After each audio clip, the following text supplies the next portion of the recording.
And charming morning to all of you, my UP board students. S Srivastava once again आप सभी लोगों को का वेलकम करता है एग्जाम फैक्ट क्रिएटर पर। एग्जाम फैक्ट क्रिएटर्स यूट्यूब पर इंटरमीडिएट और हाई स्कूल के स्तर से लेकर के आ गया है एक्सप्लेनेशन करने की टेक्निक। तो बिना विलंब किए हुए आते हैं अपने टॉपिक के ऊपर। एक्सप्लेनेशन करने की तकनीक क्या होती है, वो भी प्रोज में। प्रोज का मतलब आप सब लोग जान रहे होंगे बच्चे, गद्य होता है। जैसे हिंदी में एक्सप्लेनेशन करते हैं ठीक उसी प्रकार से एक्सप्लेनेशन इसमें भी किया जाता है अंग्रेजी साहित्य में।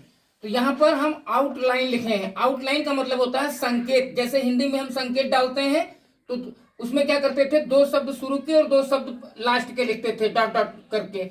इससे क्या होता है कि एग्जामिनर को कॉपी चेक करने में इजी महसूस होता है। वो अपने आप को इजियर फील करता है कि बच्चे ने कौन सा किया है। दो पैसेज अगर दिए गए हैं, दो पैसेज में कौन सा किया है। तो ये हाईलाइटिंग पॉइंट होता है कि आउटलाइन जो आप लिखे हैं तो 2 वर्ड्स स्टार्टिंग के और 2 वर्ड्स लास्ट के लिख देना है।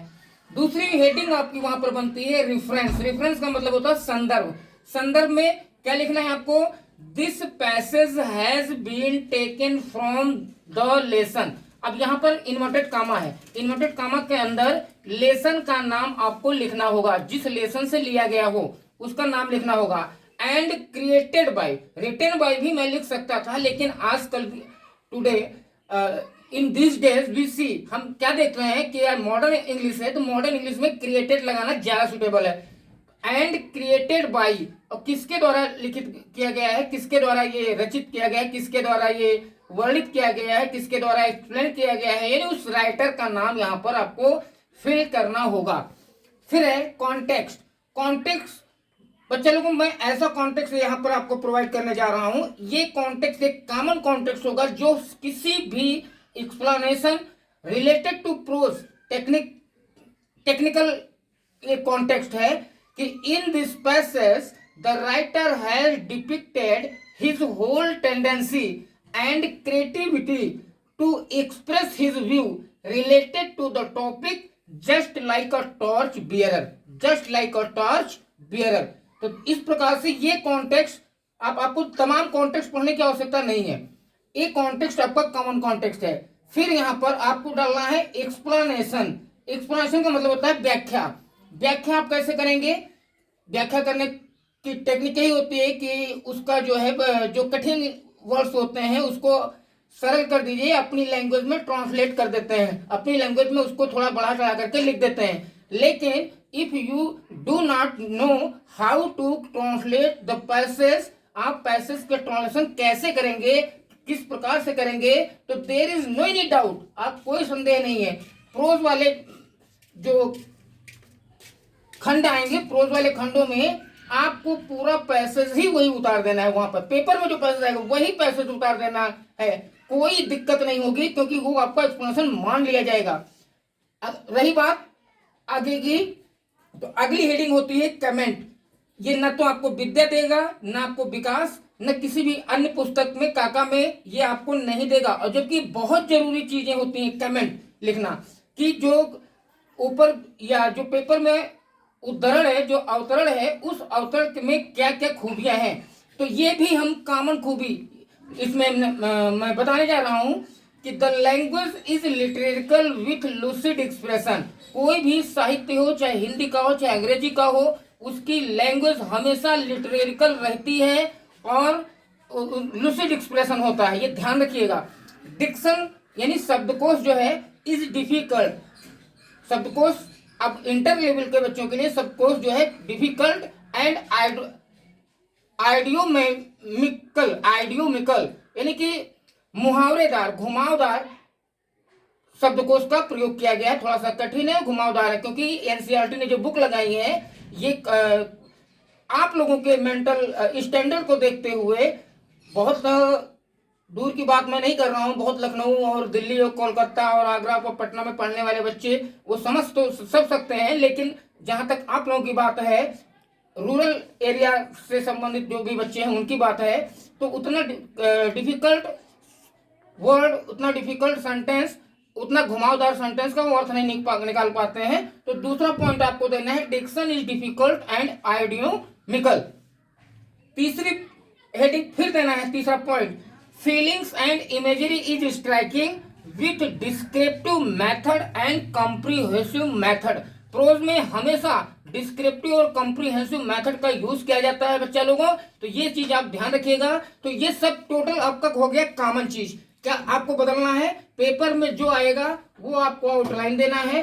दो सब रेफरेंस में क्या बदलना है, केवल लेखक का नाम और पाठ का नाम चेंज करना है। कॉन्टेक्स्ट पूरा आपको यही लिखना है। एक्सप्लेनेशन आपको, अगर बच्चा किसी इंग्लिश मीडियम का स्कूल का छात्र है तो उसकी बात नहीं है, या हिंदी मीडियम के बहुत सारे बच्चे टैलेंटेड बच्चे होते हैं, अगर उसको अपने शब्दों में कर पाएगा तो ठीक है, नहीं कर पाएगा तो यहाँ पर पैसेज, प्रोज की बात मैं कर रहा हूँ, पोएट्री की बात नहीं कर, पैसेज को आपको क्या करना है, उतार देना है। क्या करना है, उतार देना है, कॉपी कर देना है अपने कॉपी के ऊपर, जो आप बोर्ड में कॉपी पाएंगे।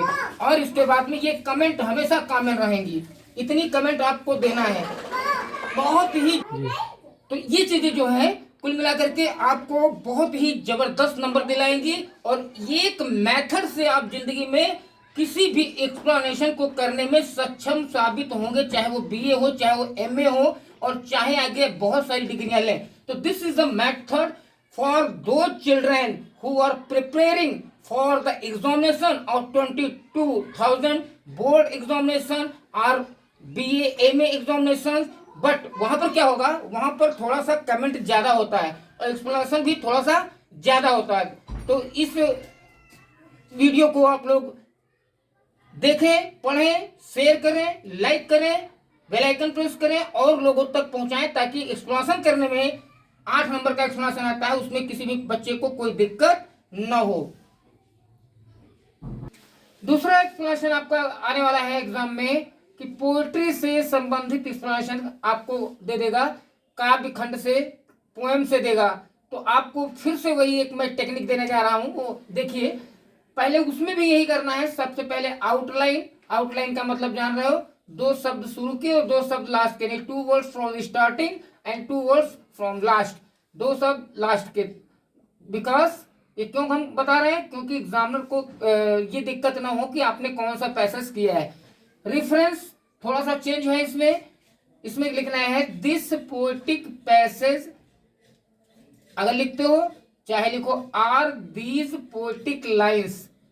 अगर पोएटिक पैसेज आपने लिखा है तो हैज बीन, और अगर पोएटिक लाइन लिखते हो तो हैव बीन। ठीक, सिलेक्टेड फ्रॉम द पोएम, यहाँ पर इनवर्टेड कामा लगा हुआ है, यहाँ पर इनवर्टेड कामा में उस पोएम का नाम आपको लिख देना है कि जहां से वो लिया गया हो।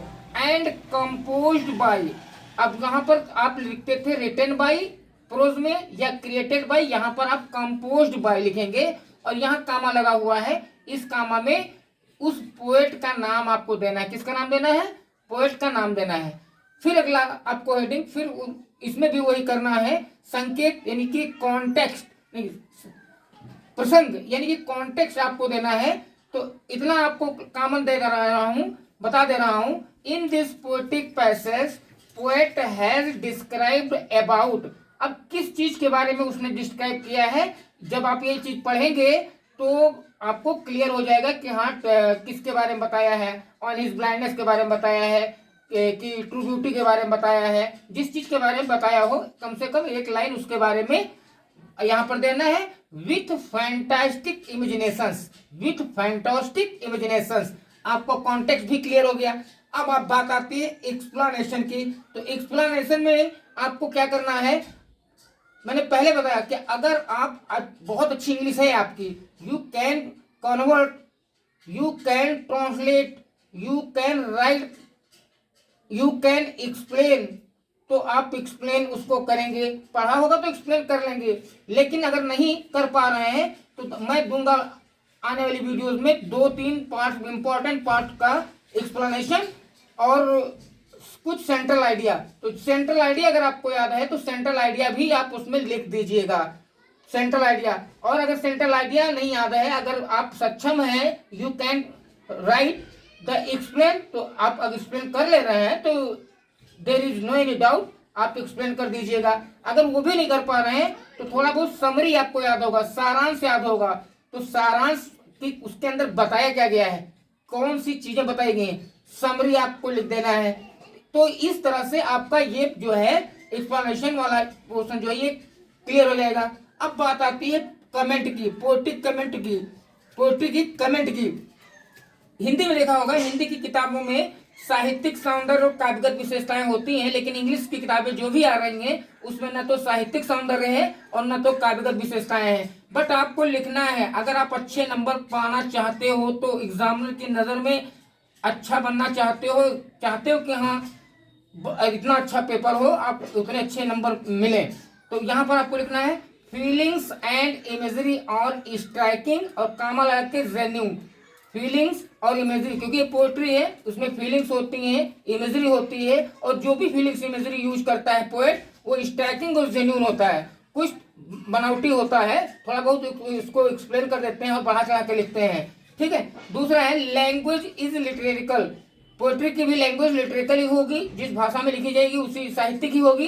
And इलेजोरिकल,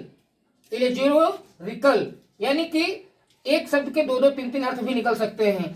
rhyming words and rhyme scheme is also प्रेजवर्दी। Poetry में राइमिंग वर्ड होते हैं, राइम स्कीम होती है, ये सारी चीजें मैं डिटेल से एक एक चीज आपको समझाऊंगा, क्या राइमिंग वर्ड है, क्या राइम स्कीम है। ये प्रेजवर्दी में तो होता है प्रशंसनीय है। Rhythm and diction is elaborate. Rhythm होती है, लयबद्धता होती है, डिक्शन शब्दकोश जो होते हैं वो इलाबोरेट, यानी 4 पॉइंट आप ये लिखेंगे क्लियर। और आपको कॉन्टेक्स्ट मैंने बता दिया, ये इस तरह से कॉन्टेक्ट करेंगे।